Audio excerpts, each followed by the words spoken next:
5월 7일 금요일 새벽 묵상. 하나님은 오늘 우리에게 주시는 말씀은 예레미야 3장 1절에서 10절입니다. 그들이 말하기를 가령 사람이 그의 아내를 버림으로 그가 그에게서 떠나 타인의 아내가 된다 하자 남편이 그를 다시 받겠느냐. 그리하면 그 땅이 크게 더러워지지 아니하겠느냐 하느니라. 내가 많은 무리와 행음하고서도 내게로 돌아오려느냐. 여호와의 말씀이니라. 내 눈을 들어 헐벗은 산을 보라. 내가 행음하지 아니한 곳이 어디 있느냐. 내가 길가에 앉아 사람들을 기다린 것이 광야에 있는 아라바 사람 같아서 음란과 행악으로 이 땅을 더럽혔도다.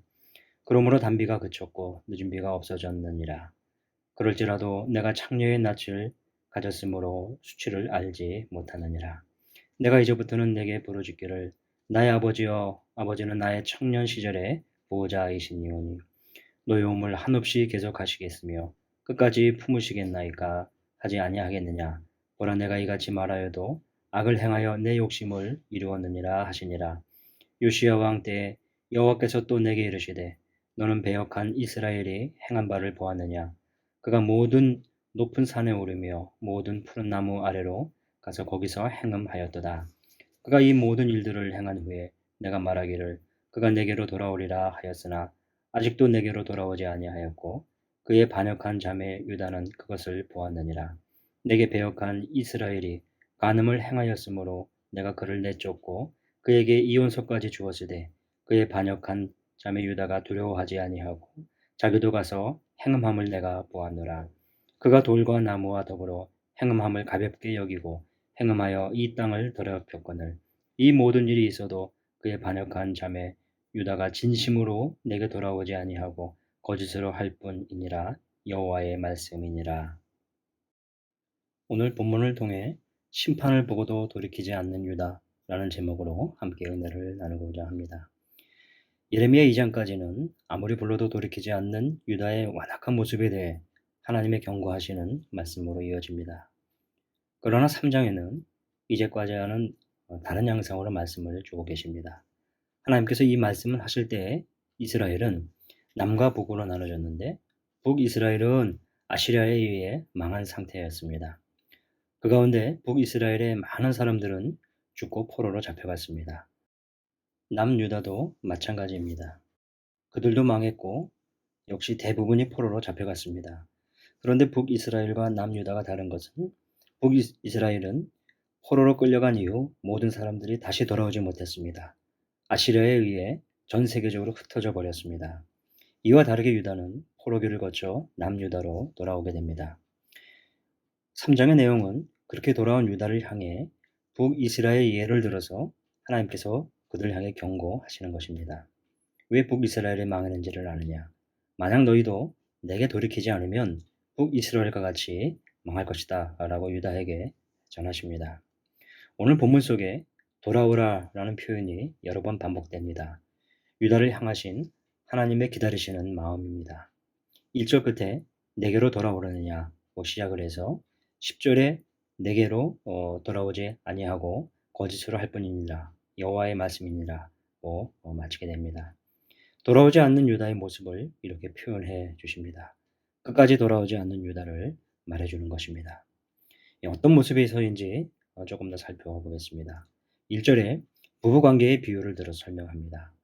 세상에서 말하기를 가령 사람이 그 아내를 버림으로 그가 떠나 타인의 아내가 되었다고 했습니다. 이미 다른 사람의 아내가 된 후 다시 원 남편이 받아들이기 어려운데 율법적으로 더럽혀졌기 때문입니다. 이스라엘의 정교법에 의하면 매우 중요한 개념입니다. 지금 유다의 상황이 다른 타인의 아내가 되었다가 이제는 많은 사람들과 행음한 상태가 되었다는 것입니다. 결코 용인될 수 없는 유다의 상태를 말해줍니다.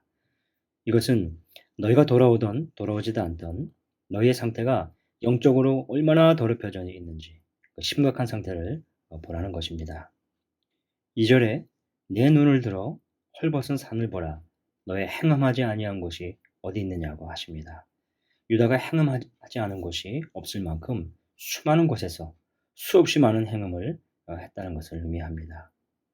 마치 광야에 있는 아라바 사람 같이 음란과 행악으로 이 땅을 더럽힌 것이 지금 유다라고 하시는 거예요. 그런 유다에게 취해진 조치가 있습니다. 3절이죠. 그러므로 단비가 그쳐졌고 늦은 비가 없어졌느니라. 비가 그쳤습니다. 이스라엘 땅은 물이 고이는 땅이 아닙니다. 특히 여름 시기는 건기라 비가 없습니다. 그래서 봄, 가을에 내리는 비는 이스라엘 경작에 절대적으로 중요합니다. 그래서 봄, 가을의 비를 단비로 늦은 비로 표현하죠. 근데 그 비가 그친 것입니다. 영적 고갈 상태를 말합니다. 유다의 영적 고갈입니다. 영적 무감각한 상태를 보여주는 것입니다. 이 유다의 영적 고갈로 수치심도 알지 못하였고 말을 들어도 듣지를 못합니다. 그들의 행음이 계속되고 있는데 느끼지 못하고 있는 것이죠. 심지어 북이스라엘의 간음도 그들의 패역한 모습을 보고도 자신들의 행위를 중단하지 않았습니다. 경고를 들어도 이 영적 고갈과 무감각이 그들을 덮고 있습니다. 사랑하는 성도 여러분, 여러분의 영적 상태는 어떠신가요? 여러분의 행위는 어떠시죠? 행운과의 관계는 혹시라도 없으신가요? 여러분의 삶의 자취를 더럽히는 행음이 있지는 않으신가요? 영적 고갈, 영적 무감각, 이것은 우리의 신앙과 삶에 있어서 중요한 영향을 주는 것입니다. 들어도 듣지를 못하고 보아도 깨닫지 못하고 말을 해도 그 의미를 잃어버린 모습이 바로 영적 고갈, 이 무감각함에서 만들어지는 것입니다. 하나님께로 돌아가는 신앙이 다시 필요합니다. 그분이 우리에게 다시 절실히 필요한 때입니다. 오늘 말씀으로 내 자신의 신앙을 돌아보면서 하나님께서 회개의 마음을 주시기를, 하나님께 돌아오는 마음을 주시기를 기도하십시다. 저희에게 단비를 내려 주옵소서. 저희에게 늦은 비를 촉촉히 내려 주옵소서. 함께 기도하겠습니다. 자비하신 우리 하나님 아버지, 마치 유다처럼 무디고 영적으로 그렇게 무감각해져 있지는 않은지요. 주의 거룩하심을 바라보게 하여 주옵소서. 우리의 삶에서 이스라엘같이 패역하고 유다같이 행음하는 그 어떤 것도 있지 않게 하여 주옵소서. 깨끗하게 제하여 주시옵소서. 우리 영적 삶이 더 순결하고 깨끗하게 거룩하게 주 앞에 서게 하여 주시기를 원합니다. 예수님의 이름으로 기도하옵나이다. 아멘. 이어서 같이 기도하겠습니다. 오늘 주신 말씀을 생각하며 행음하는 삶이 되지 않게 하옵소서. 우리에게 단비와 늦은 비를 내려 주옵소서. 영적으로 순결하고 거룩하게 살게 하옵소서. 나라와 민족 교회를 위해서 기도할 때 코로나19가 조속적인 종식되고 교회와 우리 성도 또 우리 이웃들을 지켜 주옵소서. 담임 목사님을 위해 기도할 때 우리 박지원 목사님께 성령 충만케 하옵시고 몸된 교회와 성도들을 섬기며 온전히 이끌어 가시도록 주께서 인도하여 주옵소서. 오늘 선교사님들을 위해서 기도할 때 우리 최종걸 지영전 선교사님을 위해서 사역과 건강을 지켜주옵소서. 7월부터 갖게 되는 이 안식년, 이제 필요한 숙소를 마련해 주시고 또 현지 출국 전까지 현지 사역을 잘 마무리하시게 인도하여 주옵소서. 오늘 환우를 위해서 기도합니다. 우리 양여민 권사님 눈 수술 이후 온전케 회복하여 주옵소서. 시간 계속 기도하겠습니다.